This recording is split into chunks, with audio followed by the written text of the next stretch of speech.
Candace told me she was going to burn Turning Point USA to the ground. All right, Andrew, let us hear what you have to say. I'll never forget it. She says, I will burn down that organization. I swear to God. And you mean Turning Point? Turning Point. Well, some people ran with like Ben Shapiro has now taken over Turning Point. He hadn't appeared. I don't know if he'd appeared on that. I think he was actually going to show up the next day on the Tuesday. Okay, guys, this is part 2 of Candace Owens responding to Andrew Kolvet, Andrew Wilson, Blake Neff. Okay, get this. This is a trippy part. Okay, trippy part. You're gonna want to watch this video because who else is involved? Kanye West's name came up. You get what I'm saying? This convo. And then who else? Ben Shapiro's name came up in this convo. I mean, of course, Charlie Kirk. You get what I'm saying? Now, stick around, watch this video. You can comment, like, dislike, whatever you gotta do. Let's get into this. More videos on the way. Yes, sir. I mean, Candace is, she's on our team. She's the best, right? I mean, we're on Team Candace. And I'm also, you know, I'm on Team Freedom Center too. But, you know, I got a text message from some lunatic. Charlie, why do you have her still speaking at AmFest? I said, lose my number. Wow. I said, you obviously haven't been through the Tyler remembers, the Charlie Candace thing. I mean, from... I everyone thought you were married. They thought you were married. Remember, Charlie? They were like, "Are they married?" Remember? It was like. By the way, it was this very unsubstantiated internet rumor. Yeah, that's not true, but it's not true. Okay, I'm remembering some choice memes that I definitely don't have saved on my backup hard drives. I disagree with Jack. Can I take a moment to thought crime Jack right now? I disagree with Jack. She's not higher than him on the graphic because her name's shorter. She's higher than him on the graphic because he's a white male. Wow.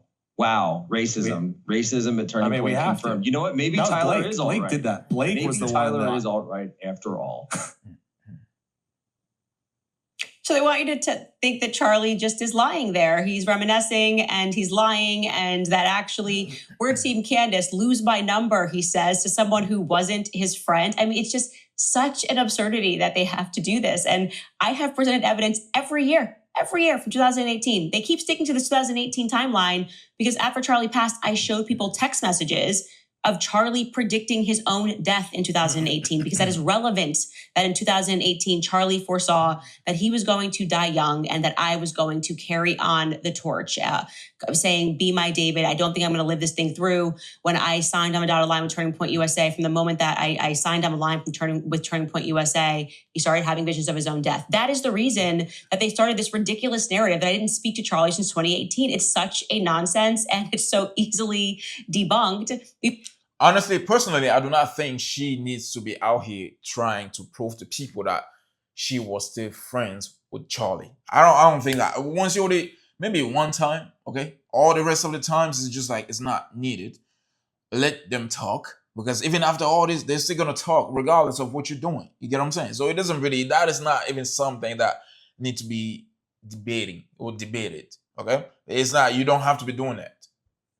We've debunked it so many times on this show, and yet they still are trying to push it because they have nothing left. They cannot respond to anything, and they are trying to rewrite Charlie's history. Yeah. Charlie and I were very close. We were like brother and sister. And yes, we spent so much time together when we were obviously both single. And once you become a parent and get married, your relationship has to change. Your priority, and also you have to have respect for his wife, which I did. He was married and he has to respect for my husband. George became close to Charlie. The whole year of our engagement, we traveled around with Charlie and we have so many memories. He has so many messages with Charlie. And so I don't know, it just makes me laugh that they think that they can do this. It's just not going to be possible. We just spent such great time together. And whenever we think about it, you see it on me as well. I just reflect on it with just so much happiness. And I'm happy that I've gotten back to that, where that anger that I felt and the grief that I felt is now moving into acceptance, like I keep telling you, where I'm able to just revisit everything and just be so grateful for the time that I had with Charlie and how staunchly we always defended each other whenever we were going through anything. And then, of course, in the very next breath, which I'm not going to show you, he then says, he totally had her back when she got fired from the Daily Wire. Yeah, Andrew, that's now your timeline is pushed up to 2024. I was fired in March of 2024. So how long are you trying to say that we weren't friends for? It's just such a nonsense. Truly, let it go. Blake, nobody knows who you are. Neither did Charlie. Okay, you started working for him in 2023. You're not laughing because you don't know anything. Tyler's laughing because he does. And it is, like I said, it was like a coming of age together and a real relationship was forged. And you just don't have the power to wipe that away. I'm sorry, Andrew. You can't even put your timeline together. Get a timeline. My timeline is so good. Anyway, this part was the most incredible to me of like when he asks him, doesn't say positive evidence, but he asks him for an example of, why I left Turning Point USA. And he says I was difficult to work with. And here's what Andrew Kolvet explains happened one time. Could you give more details there? Even I would like to hear that. Like, what caused her to depart, if we can say? Well, I mean, there's two things, really. And part of it is you got to give credit where it's due. She was a rising star. She was growing really fast. Charlie famously sort of offered her a job. What did you... sorry if I missed something that you said, Andrew. Oh, okay. Oh, you're Just good. a liar. Yeah, so she was, Charlie offered her a job basically right on meeting her, kind of saw that she was... somebody that could help Turning Point, help the movement, in his opinion. And then they she explodes onto the scene. Kanye had that tweet where it's like, I like the way Candace Owens thinks. And it was kind of like a rocket ship, right? And then they had, but she became more and more difficult to work with, more and more issues with the team.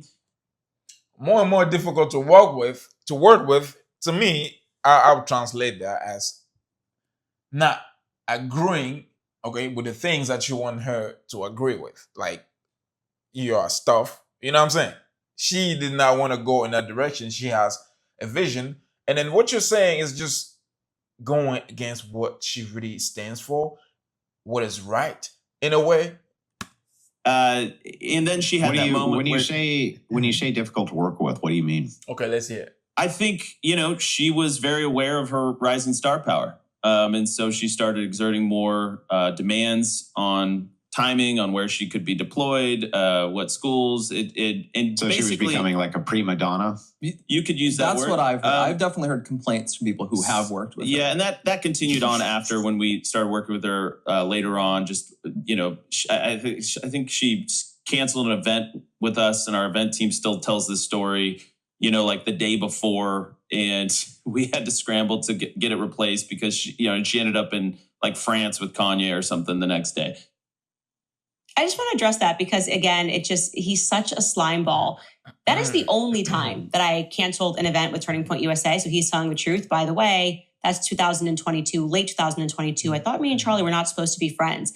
Everyone remembers the moment that I went to France and I wore the White Lives Matter t-shirt. Obviously, it was not a planned trip whatsoever. I had no idea that Kanye was going to call me and he was going to invite me. And because of our friendship, Charlie knew how much Kanye meant to me.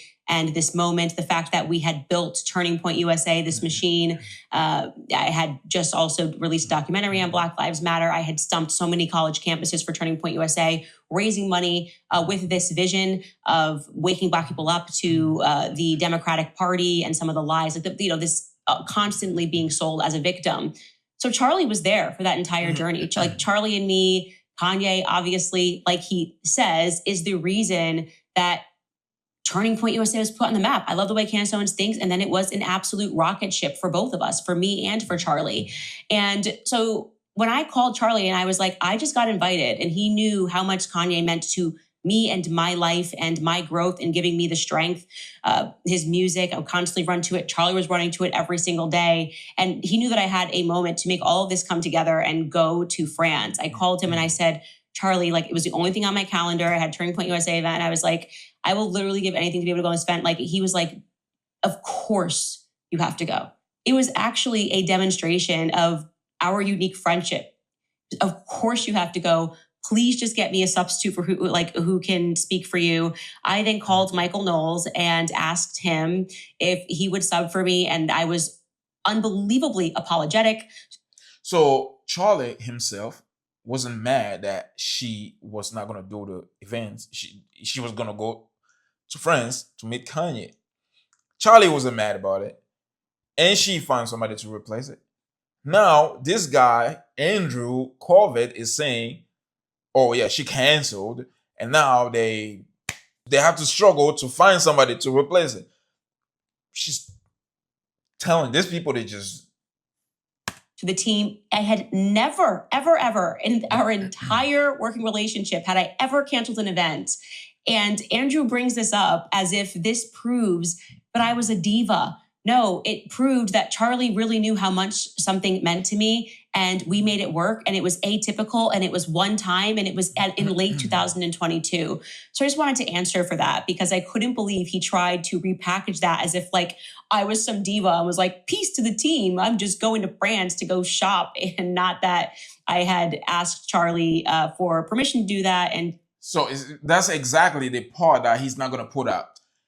Andrew Kolvet is not going to put that part out because he wants people to see Candace as whatever he has in his head, right?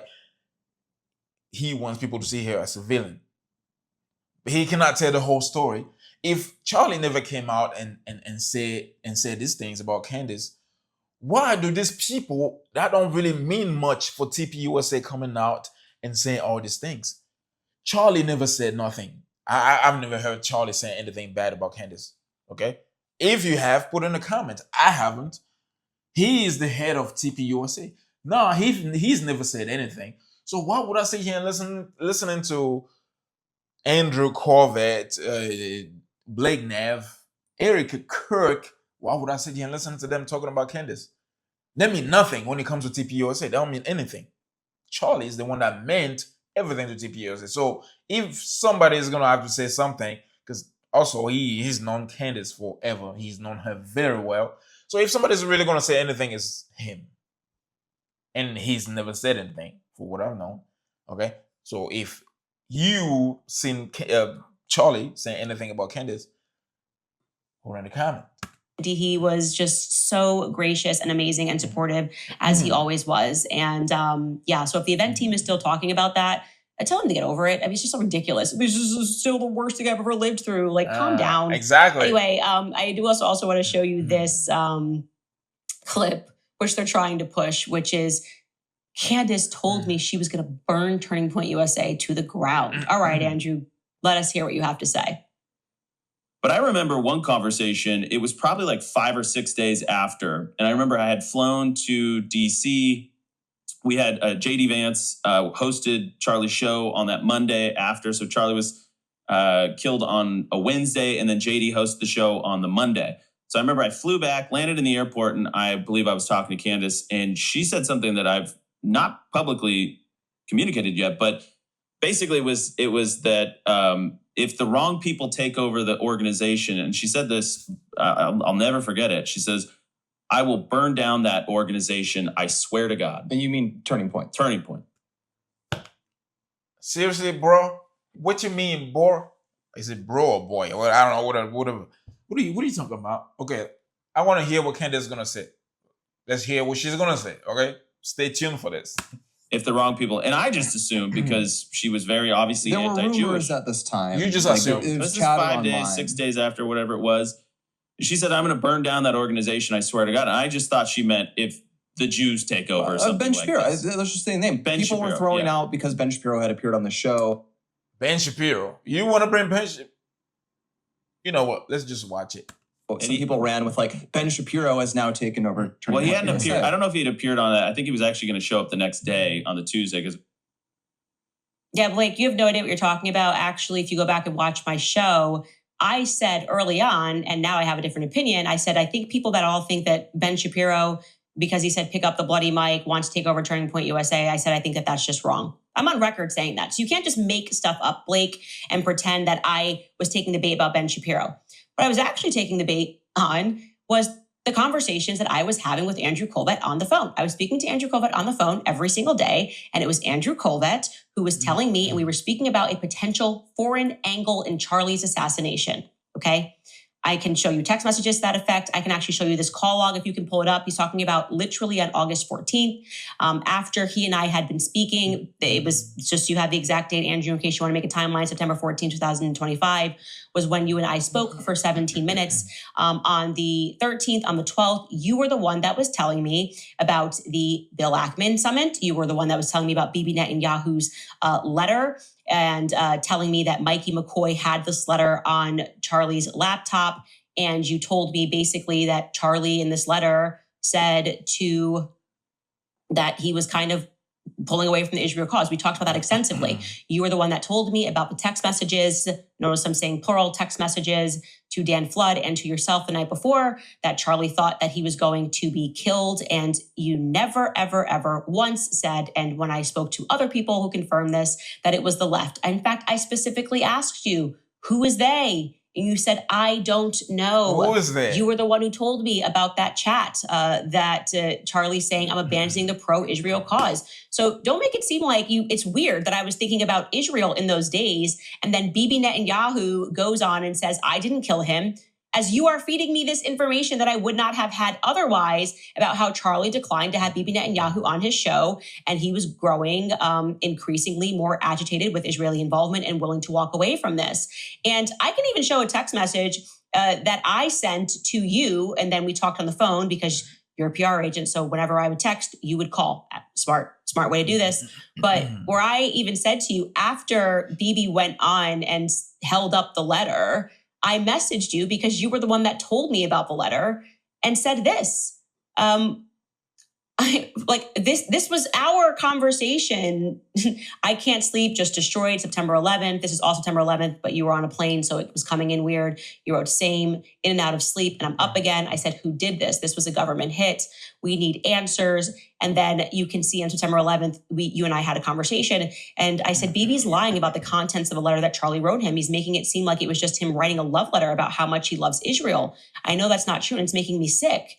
I knew it wasn't true because Andrew Kolvet was the one who told me about the letter. So it's just incredible that he is reintroducing this as if Candace was like, she's going to burn. Like, I was basically saying that if this is true and there is foreign involvement, like, we will burn this place to the ground. If they're staging this to try to take over his company, meaning we, because I'm talking to you, and this is Charlie's organization, and we don't know who killed him yet. We don't know what the motive was. And he was totally supportive in giving me more information. And now he's pretending like, oh, I don't know why she said that. I don't know why. I was so scared. That's how it goes, man. That's how it goes. You planned it together with him. Nah, he takes himself out. He puts you forward, and he dumps everything on your head. And everybody looking like, oh, she said that? Wow, she's evil. No, bro, come on. You got to stop this. All this man, they're lying just to look good. Bro, you like 67 years old. You out here lying. Like, old man, you lying. Why are you lying like that, dude? Come on, man. You get what I'm saying? What do you guys think about this, man? Candace, I don't know, man. I don't know what else to say. I already said everything I can say about this case. And then she's right, bro. She's been right. Like, everybody agrees with this. Maybe not everybody, but like, you know what I mean? She's been right. What do you guys think, man? Comment, like, dislike. Shout out to Candace for this video. I'm going to be back again. I'm going to be back again with some more videos. Okay. Peace out. Yes, sir.